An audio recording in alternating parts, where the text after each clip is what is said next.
हे जी अम्मा मामा हुआ वाके झूमी डढ़िया। हे जी अम्मा मामा हुआ वाके झूमी डढ़िया। हे जी ससुर बिछावे चरपाई खटिया। हे जी ससुर बिछावे चरपाई खटिया। ससुर के देख के फूटेले अखिया।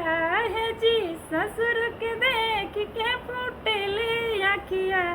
हे जी ससुर बिछावे चरपाई खटिया। हे जी ससुर बिछावे चरपाई खटिया। अम्मा हुआ वाके झूमी डढ़िया। हे जी अम्मा हुआ वाके झूमी डढ़िया। हे जी भसुर बिछावे चरपाई खटिया। हे जी भसुर बिछावे चरपाई खटिया। भसुर के देख के फूटेले अखिया। हे जी भसुर के देख के फूटेले अखिया।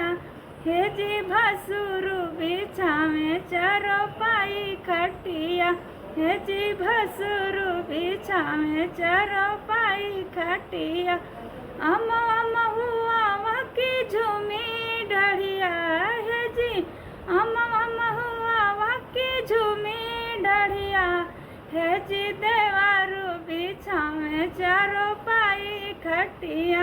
हे जी देवारू बिछावे चरपाई खटिया। हे जी देवरू के देख के फूटेले अखिया।